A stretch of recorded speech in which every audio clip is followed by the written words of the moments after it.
Yo, what's good, everybody? Once again, it's your boy, Brady Bungetti here, and I'm coming with y'all another episode of Bound for Impact.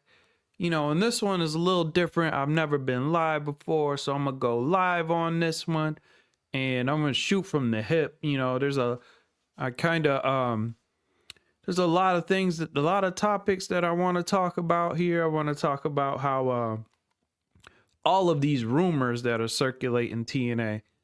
Tons of rumors, TV media deals, what day they might air, all of that good stuff. So I want to talk about that, and then I want to review Emergence, which I thought was a pretty good PLE, a pretty good TNA Plus live event, and also, a lot of people got sneak peeks on YouTube for quite some time. So, once again, if you enjoy this content, please make sure you like and subscribe. Hit the notification bell. Anytime that I pop up with a video, you guys are welcome to participate. Let me know your opinion. And I'm gonna let y'all know mine. So let's just hop into it. I'm gonna go straight into the news. So TNA last week was all over in the news cycle in wrestling media. There was rumors about when they might announce a TV deal. They're saying maybe at Bound for Glory or, sometime in the third or fourth quarters of the year. And there was a wild rumor that came out that said, WWE is going to help them facilitate this deal, maybe get a partnership deal with one of the networks that they work with, most notably A&E or the CW, which that's cool, fine and dandy. But then there was rumors that they were saying that they might switch their day to Wednesday to go head to head against AEW Dynamite. Now, this makes literally no sense to me whatsoever. TNA isn't in any position right now to be trying to do WWE's dirty work. They got to focus on their own growth, and WWE is helping them to grow. But at the same time, I feel like they were organically growing before the WWE the partnership. There was the rebrand that helped make a lot of people come back. I'm one of them. Once I saw that they're going back to TNA wrestling, I was like, oh, Hard to Kill, let me order that. There's also the Nick Nemeth signing helped gain a buzz a little bit, even though I'm disappointed in his run so far in TNA. What really helped was the Matt Hardy signing. That brought a lot of viewership, and then at the same time, Joe Hendry blew up. So, and then Jeff came along. So, I feel like they're organically growing. If you look at the gate from Emergence and look at the gate at Hard to Kill, give a couple hundred people, they're pretty similar,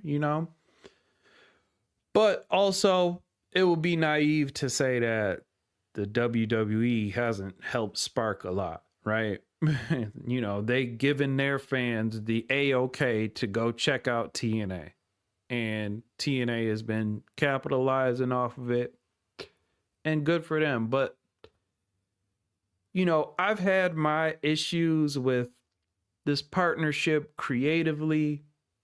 I kind of wish TNA would have a bit more dignity. I feel like they're jobbing out most of the big time matches. I think one day I might go down a big old list of these main event level NXT versus TNA matches, and people will realize that TNA kind of lose all of them. And my first reaction to this, I was a bit angry about this news. because I know somewhere in the partnership, I don't know all of the legalities of everything, but in this partnership, the WWE has an out clause in it, which for whatever reason they want to or deem viable to them, they can say, okay, this partnership, I'm done with y'all. And I,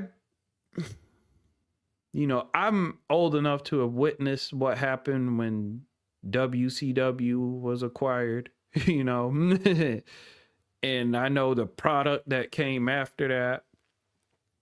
And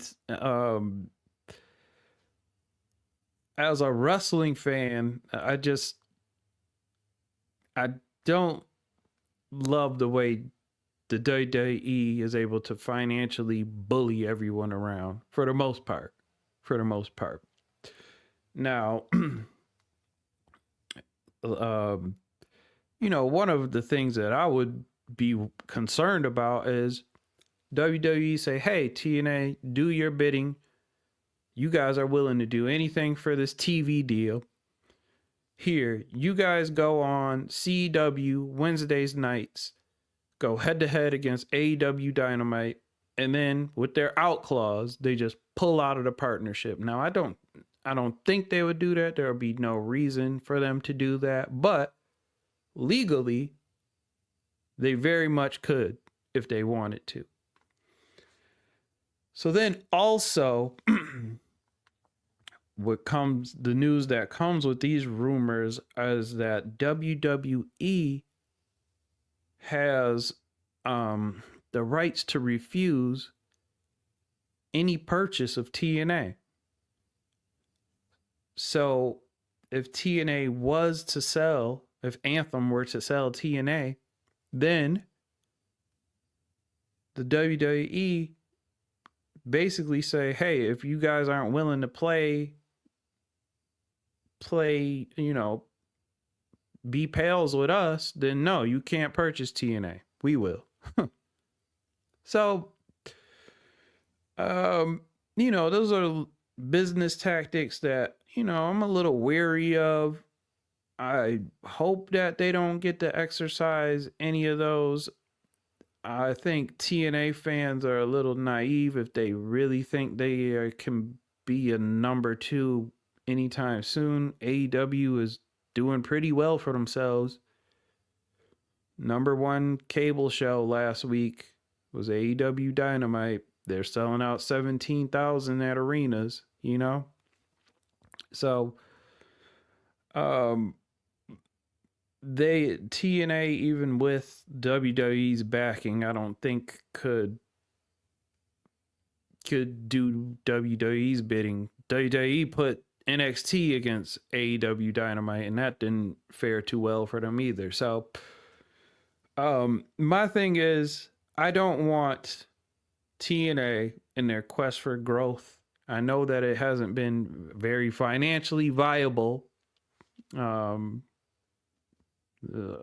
for a very long time, right? But I just hope that in their quest for growth, they don't sacrifice a bit of their identity. There's TNA Impact episodes in which, there's the first hour, 40 minutes of it is promos. I feel like that kind of WWE influence is taking over their show. The wrestlers, the talent that are ending up looking like stars are the NXT ones. If people don't forget, before Trick Williams showed up won the TNA championship, he was jobbing to Eddie Thorpe, and Eddie Thorpe decided he didn't want to do wrestling anymore. You know what I mean? JC Jane lost to Masha in February or March, and then she attributed her people recognizing her to that match in TNA. So, the WWE stars are looking like superstars. They're kind of 4 or 5 year developmental wrestlers in which WWE doesn't really know what to do with, so they ship them to TNA and hope that something catches on. And if you look at most of the wrestlers that they have sent to TNA, your Carmen Petrovics, your Wendy Choos, your Riley Osborne, a lot of those people have been relegated to Evolve or released. And the talent that has been going to the NXT episodes are talent that WWE probably wishes that they can sign at the end of the year. So, other than the Elegance brand, which will be on NXT Tuesday, which I'll be watching. So once again, I just hope that they don't sacrifice too much of their identity in this quest for growth. A lot of these reports I don't really believe. There's no reason that should ever try and go, not ever, but they shouldn't try and compete with anyone. They should just focus on their growth. Oh, with all of that said, there was a big event this weekend, and it was TNA Emergence. And let's get into the results on that one. It started off with the pre-show, and the pre-show was having all types of issues. I don't know if the YouTube people that were watching on YouTube had any of these issues, but I certainly had issues where the feed was just cutting in and out, and I had to refresh and cancel and leave. And to be honest, pardon me, I wasn't too interested in either of these pre-show matches anyway, so I wasn't really affected by it, other than the fact that I was like, I hope they get this right before the actual show goes on. So it opened up on the pre-show. The first match was Indy Hartwell versus Rosemary, and I'm gonna be honest, y'all, I haven't found Indy all that impressive since she's come to TNA, and I watch a lot of her independent wrestling, and I feel the same way then. I watched her recently at House of Glory against Gigi Dolan. I've watched a lot of her independent stuff, and seems like a nice person. She's a decent athlete. She has great size, great physique, great look, and an amazing personality. But I don't know, just in the ring, she's easy to cheer for. But in the ring, she doesn't do it for me. So she took on Rosemary. Rosemary was saying, the road to, we are the gatekeepers, and if you want to be the Knockouts champion, you got to go through us. And it wasn't that long of a match. The most interesting thing in this match to me didn't really have anything to do with the two participating. I thought the Danny Luna's involvement was the most interesting thing about this match, and Rosemary was going to use the mist, and Danny Luna kind of distracted her from the outside. She went to miss Danny, and Danny dodged it, and then after that, Indy was able to hit Hurts Donut, and that was it for Rosemary. And the first time Indy did Hurts Donut in TNA, it looked like a cool move. Every time I've seen it since then, it's been extremely choppy, sloppy. I don't think anyone really knows how to take it. I don't think anyone really knows how to bump for it. A cool move in theory, but its execution hasn't been that great, right? So, and then I'll get into the main show since this is a bit related. There was a backstage promo. It was Indy Hartwell and Danny Luna, and Danny's going on talk about, yeah, we make a great team. Um, essentially, Danny's been feeling a little lost since Spitfire has broken up, and Indy's like, yeah, we do make a good team, but I'm about this knockout championship, and if I'm gonna be about this knockout championship, I have to do it on my own. And there was some great bit of acting here by Danny Luna. You could see the expression on her face. She felt a little dejected. Um, she was a little upset by it. So I'm interested to see how that plays out. Hopefully, on this week's Impact, we'll be able to see more of this. I'm trying to understand where Danny Luna's head's at. I think today there was announced that there will be a knockouts gauntlet for the number one contender. Hopefully, this little story continues in that. So then after that, the second match of the pre-show was the hometown man versus Ryan Nemeth. And I know the purpose of this match, right? Hometown man is a good way to get the crowd ready and amped for the show. He gets the crowd hyped up. People like to sing his song. This is probably the best work Cody Deaner has done in a while. So he defeats Ryan Nemeth because Ryan Nemeth is a jobber, and all he's waiting for is his big brother to come back so they can challenge the Hardys in their contractual rematch. Seeing that soon TNA will be going to Canada, and I'm not sure of the legal status of Jeff Hardy, but I don't think he can go to Canada.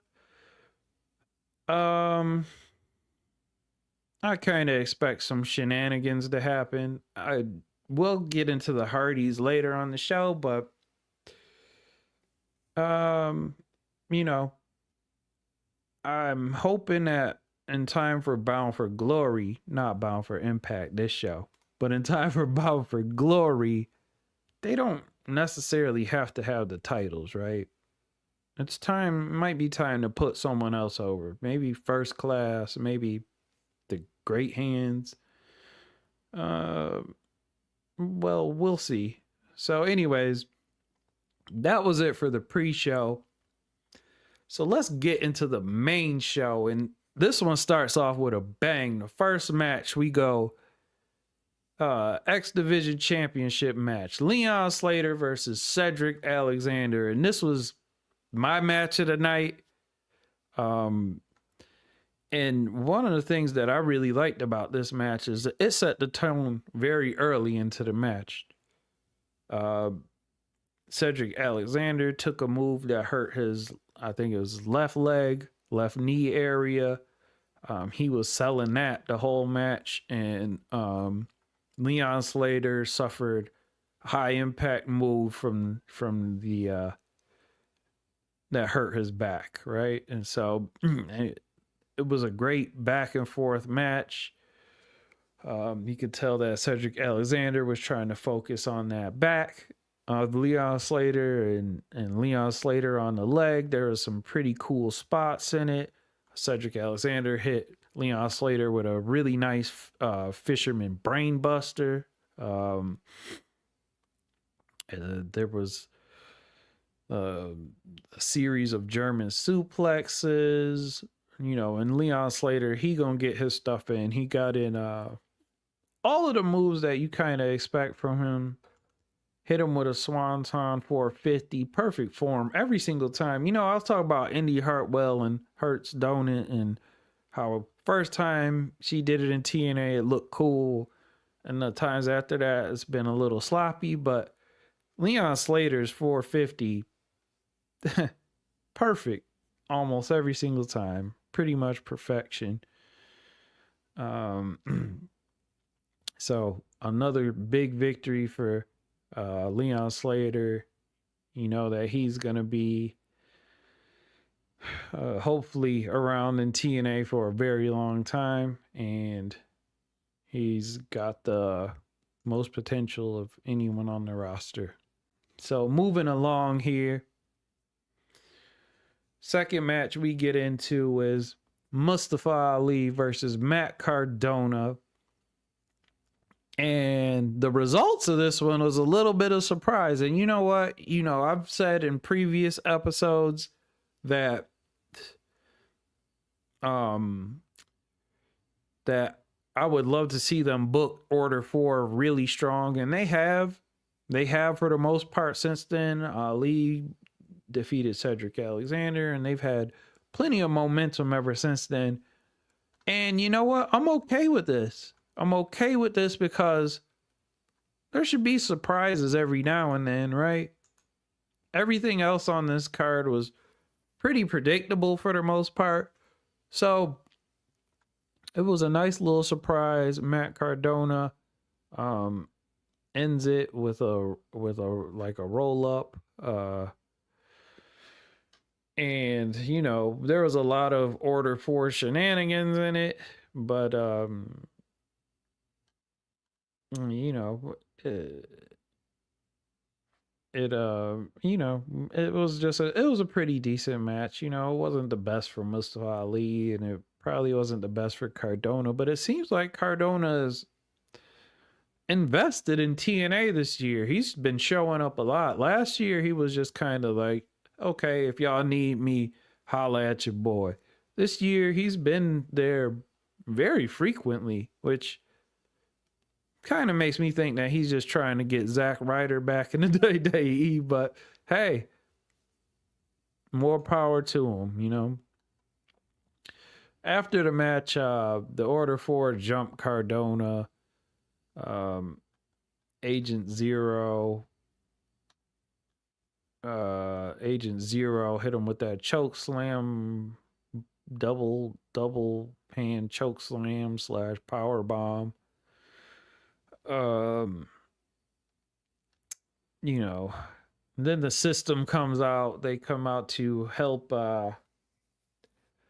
Cardona, and then after that, First Class comes right out, and that starts up the next match. It's Eddie Edwards and Brian Myers of the System take on AJ Francis and Rich Homie Swann of First Class. And you know, I thought this was a really good match. You know,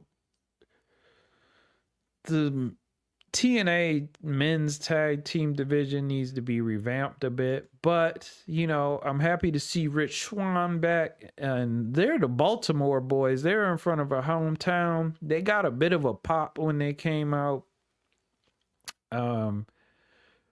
This was really good. Eddie Edwards was doing his thing. Brian Myers, you know, he hit AJ Francis with a spear. They tried to do the system overload. I don't know what Eddie Edwards was thinking. He tried to hit him with the backpack, hit AJ Francis. I almost said AJ Styles. AJ Francis with the backpack stunner to set him up for the system overload, but that didn't work. Eddie Edwards hit Rich Swann with a pretty nice Blue Thunder Bomb. Eddie Edwards there's Takeshita and Eddie Edwards when it comes to Blue Thunder bombing people, and you know, those two are the best in the world at that. But Order 4, more shenanigans.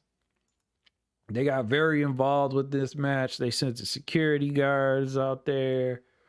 They were interfering. They were brawling with the system, and then you know, AJ Francis with the best choke slam in the world, the down payment, and he got that 1, 2, 3, and that money. AJ Francis, Rich Swann, First Class with the victory. So the next match, it's a bit of an emotional one for a lot of TNA fans. But before the match started, we got the massive pop because Joe Hendry comes out. He joins the announcing booth. He said, "Listen, I want to see this up close and personal. It's a chance to be Sami Callihan's last match, as Sami Callihan went against Mike Santana, and if Sami Callihan lost, this is the contingency of when Sami Callihan lost, Mike Santana, or he would retire. So Santana comes out, Callahan comes out, and Callahan, he said, "Listen, how about we make this a Baltimore street fight?" And Mike Santana was like, "Yeah, we could do that, but I want to see the death machine. It ain't gonna be no soft stuff here. We just gonna brawl." And Sami Callihan is always in his wheelhouse in these, stipulation type matches, these hardcore style matches. There's some pretty interesting things that happen in here. He gave Mike Santana, this was one of his patented moves. He gives Mike Santana a paper cut in between his fingers. He gave him paper cut on the corner of his lips. And Sami Callihan was doing his thing a lot of this match. He grabbed Mike Santana's manhood and squeezed it, hit him with the Cactus Driver 97 a couple of times, and Santana kicked out. He put some staples in Santana's chest with a staple gun.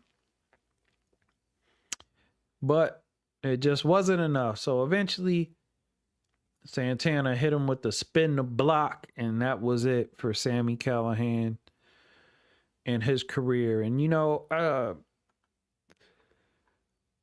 I didn't watch a lot of TNA real time when Sami was like the champion, but I have retroactively went back and watched it, and man, like 2017, Sami Callihan was an amazing wrestler. Amazing. I mean, he's still an amazing wrestler, but back in like 2017, it was like his TNA prime, and he had amazing matches with his crew OVO. He had an amazing match against Tessa.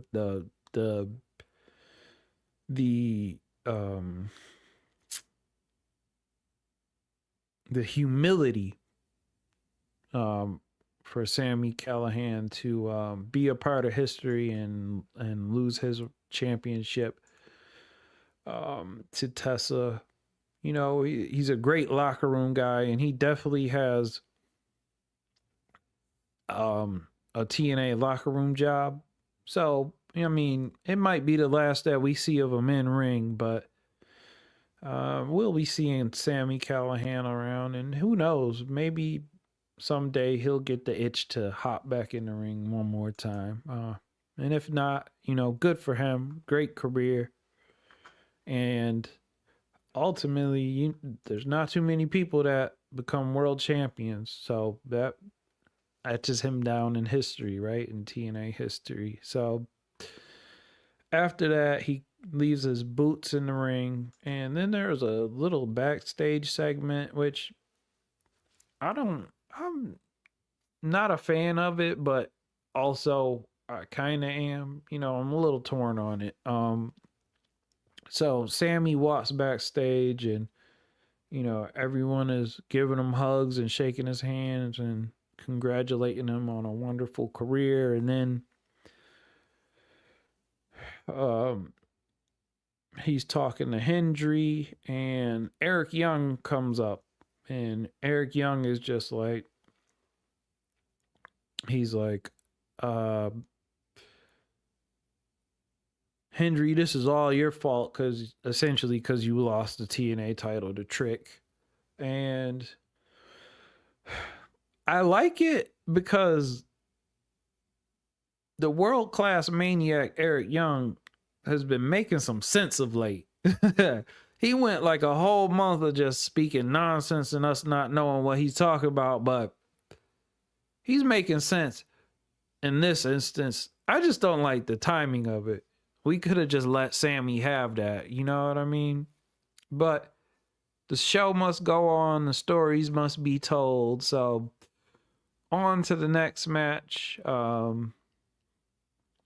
This was, once you have a little sad instance, it's nice to pick the crowd back up. So next thing I notice is, or first thing that I notice is Tommy Dreamer, Carlos Silva are in the ring, and there's a little round table there. And out comes Masha Slamovich. So Masha comes out, and then after that, they say, hey, this is going to be for the TNA Tag Team Knockouts title. So first one to come out is Zaya Brookside, and then Lei Ying Lee. Sorry about that. And then Lei Ying Lee comes out. After Lei Ying Lee comes out, Tommy Dreamer says, "Hey, this ain't about me. This is about." He tells a little bit of Lei Ying Lee's background story. She came to United States from China. She didn't speak any English. And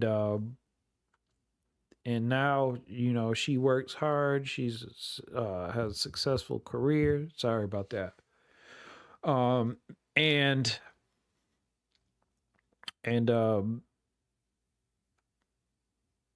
he announces that they're going to extend her contract, offer her another contract, probably for 1 year, because most of TNA's contracts are for a year. And you know what? When they first signed Lei Ying Lee, I didn't really rate her that much, right? In WWE, she was kind of just known as being a little reckless, a little dangerous, maybe gave out a concussion or two. But in her TNA run, she's been really great, especially this year. This year has propelled her from being someone that I kind of saw as like a bottom of the roster type person, maybe jobber level, But this year she's had great matches against Tessa. She's had a great match against Masha. She's been a good tag team with her and Zaya Brookside. They have a ton of potential, and they need to come up with a name. I know Zaya Brookside tweeted something about desire. I don't know. Maybe we'll spitball it. Keep workshopping it, Zaya. Let me know what you think. But yeah, I'm excited to see them in the future and what they can kind of do with this tag team. They spent a lot of TNA has been invested heavily in their tag team, their Knockouts tag team division. So that was a great announcement. It picks the crowd up after she got "You Deserve It" chants. It picks the crowd up after, people might have been a little bit emotional after Sami Callihan's retirement. So first thing I notice is, okay, so Masha is going to be in their corner. So then after that, out comes, I think the Inspiration came out after that. And after that, Mara Sade's music hit. So Mara Sade was going to be in the Inspiration's corner. And that made me think, there's going to be all types of shenanigans in this match. Like, this is going to be wild. So then after that, Fatal Influences music hits. JC Jane is going to be in Fallon Henley and Jasmine Nix's corner. And obviously, when the champions come out, the Elegance brand, um, Ash herself is with the Elegance brand. So we got about 12 knockouts surrounding or inside of this ring. So you know it's going to get buck wild. But this is a pretty good match. I'll tell you what, I really thought that Jasmine Nix and Fallon Henley shined in this match. They had a lot of good tag team maneuvers. They were quick. Their movement in the ring was pretty spectacular. They knew the timing of the spots. It was really impressive. So as we get into the match, one of the things that stuck out was, well, obviously when the shenanigans started. So Mara Sade and JC Jane got into it on the outside of the ring. I guess they were battling over Double J supremacy. It was JC Jane versus Jakara Jackson for a little bit, but this carried over to the inside of the ring, and it just started a melee. It was a brawl. Masha hops in and go after JC.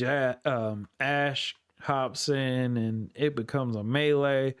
The referee, she had no choice but to eject everyone and send them all out. Eject, the interference. The match continues. Inspiration try to grab Heather, and they try to hit her with the idolizer, but Heather fights off. Meanwhile, the referee was still distracted a little bit, and M by Elegance grabbed one of the knockout tag team titles and busted one member of the Inspiration in the head. I don't remember if it was Cassie Lee, maybe. Actually, it was Jessie McKay. Okay. So, and thankfully for me and Matt Raywald's sake, the Inspiration had their names on the back of their shirts, because ever since they dyed their hair, is it just me? Ever since they dyed their hair, it's been a little difficult for me to tell the difference. But Maggie hits Jessie McKay in the head with the championship belt, and then it's 1, 2, 3, Elegance. So if you ever need another concierge, I'm looking for the gig. Anyhow, so then we move on to, I feel like this is my most disappointing match of the night. Steve Macklin versus Jake something. I like the fact that, I think Ray Wall alluded to this as well, is that the international championship has become like the bruiser class championship. There's a lot of haymakers and slobber knockers that's going on when you're fighting for that title. So to kick it off, they were joined by Frankie Kazarian at commentary, and there was a time last year, and I thought Frankie was on fire. I was like, man, Frankie is killing it. Every in-ring performance is fire. His little feud with Joe Hendry was pretty dope. And I feel like all of his momentum was derailed after the Trick Williams stuff.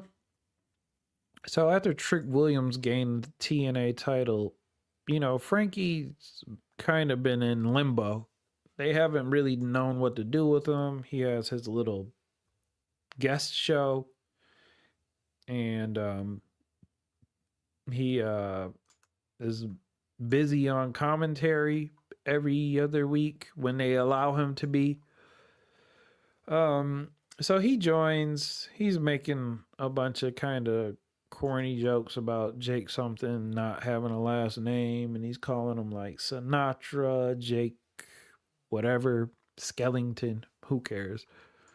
Um, and this match for a no count out, no disqualifications. Like, I like the fact that it didn't just become a hardcore match, right? No count out, no disqualifications is just kind of like um, last time these guys fought, they couldn't settle it, so this time there won't be any count outs, right? So, it was an okay match.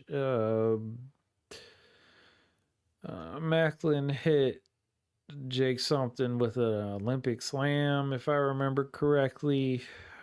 Jake something power bombed Macklin on the stairs. Um, yeah, I think he bagged. I think Macklin hit him with the tag him and bag him 2 or 3 times. And eventually, he hits him with the KIA, and that's the win. It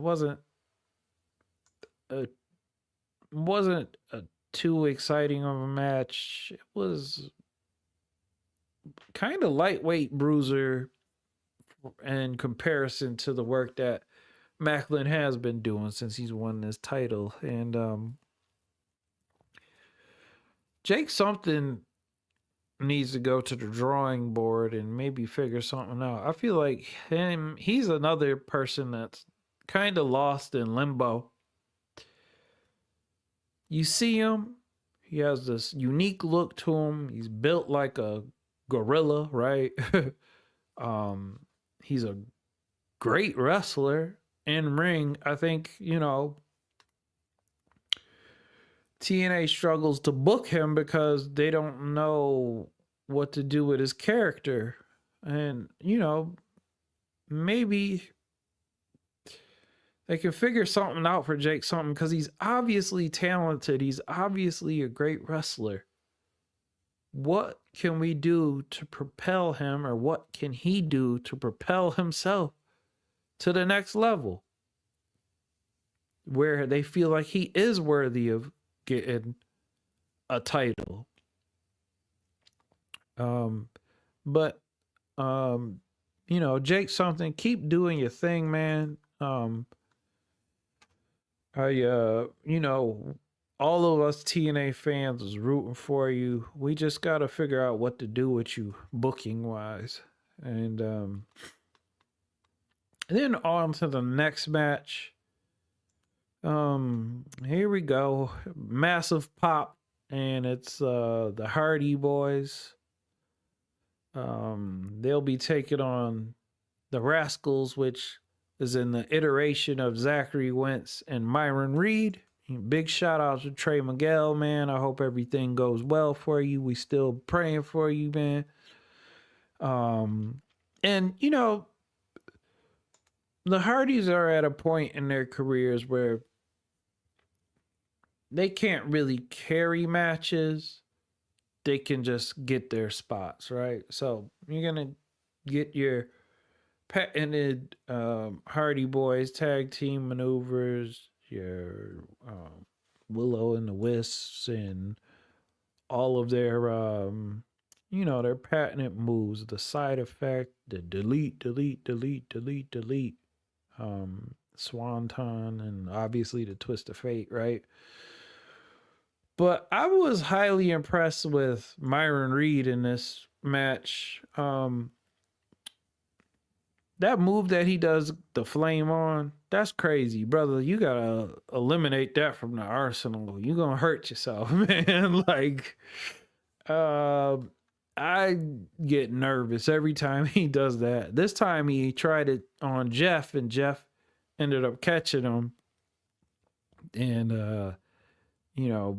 that kind of led to the downhill of the Rascals. But overall, I think it was a pretty good match. I just I don't know what TNA should do with their tag team division.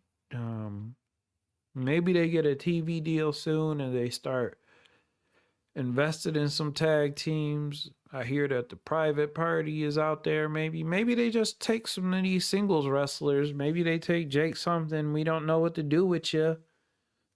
Hey,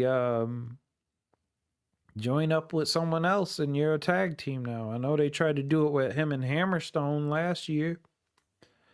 Maybe it's worth a shot to try and do it with someone else. Do we elevate the great hands? Order 4 is looking pretty strong right now. Do they split up the great hand? Do they do maybe let's do Jason Hotch and Agent Zero? Should they be a tag team? Who knows? Do we take Sinner and Saint of the Northern Armory and push them, or are they just going to continue to be, bland and jobbers? I watch a lot of indie wrestling. Judas Icarus is killing it over there in Prestige. Them as a tag team, they kill it every single time at every show. But for weekly shows, you got to have a bit of a character, right? So TNA, fix your tag team division, y'all. That's what we should focus on after we're done rebuilding the Knockouts and the Knockouts tag team. The men's tag team needs some help. So moving along here, there was an impromptu First Class Penthouse because both members of First Class are from Baltimore. And, this was fairly entertaining. AJ Francis tells his stories about growing up in Baltimore. Rich Swann says, yeah, I was forged here. I learned all of this good stuff from here. And then AJ Francis flips on the crowd and said, the best thing we could do is get up out of here. And I might have chuckled at that. I've spent time in Baltimore and I love it, but I don't know. I love every city. So after that, they're confronted by Poe, who is the mascot of the Baltimore Ravens. And then the system comes out and Alicia tried to hit him with the do you want to know something? And AJ shut it down. And then he just said, this is the worst episode of First Class Penthouse. I'm out of here. And Poe hit him with the Ray Lewis dance, and that got a massive pop. So this was just a little break that they did before the main event to give it a main event feel. And I'll tell you what, man, I say a lot of things about Trick Williams, about his work in the ring. But since he's become TNA champion, a lot of these matches do have like a big match feel.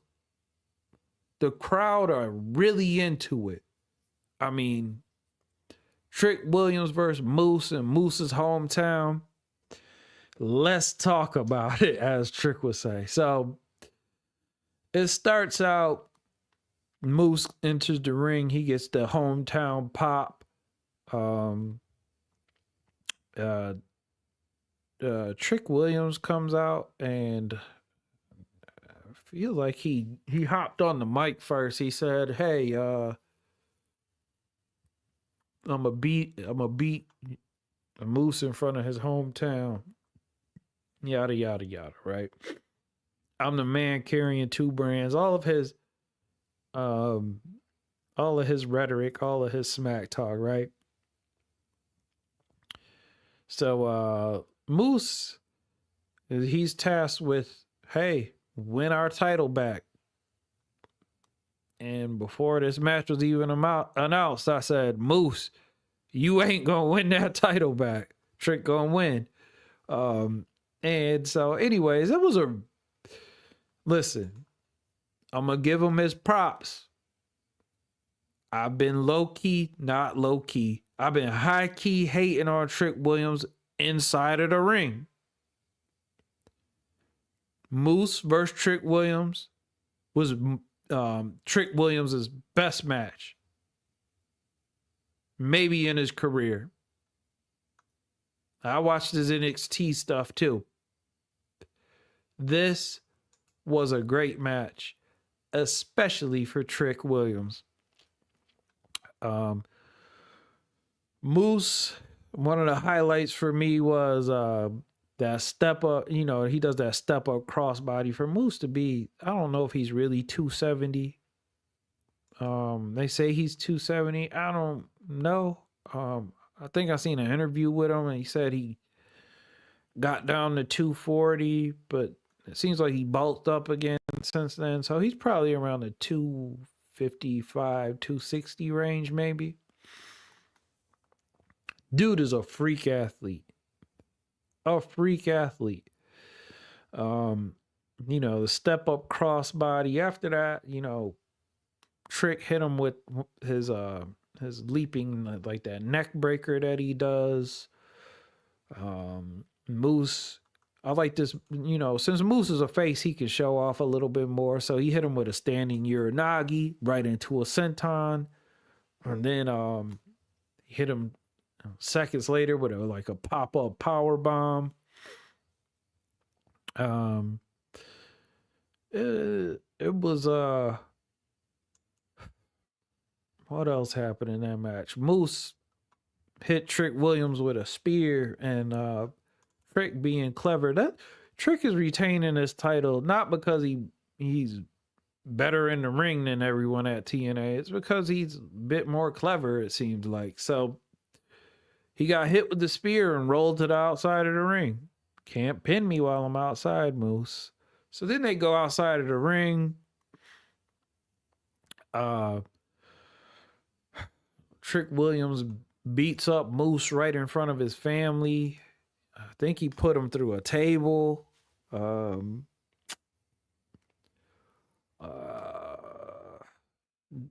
was a lot going on. Moose came back in the ring. They were going back and forth. There was a spot where it seemed like somebody was going to end up hitting the referee. That somebody ended up being Trick. It was inadvertently. Moose hits Trick with a spear. There's no referee. And then Trick gets up and he hits him with the trick shot. And I think he hit him with a couple more trick shots to put him out. And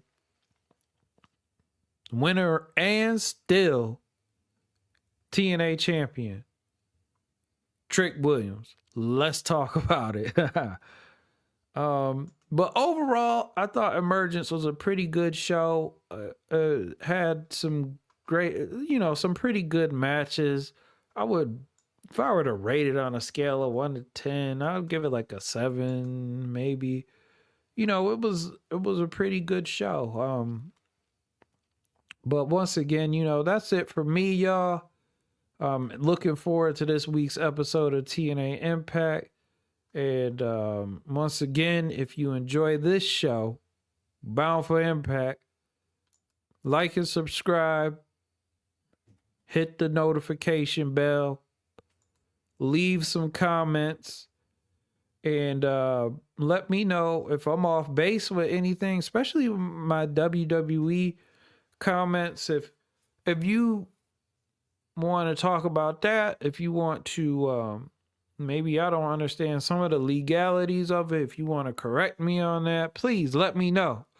But once again, that's another episode of Bound for Impact. It's your boy Brady Bungetti. Hope y'all have a good one, and peace.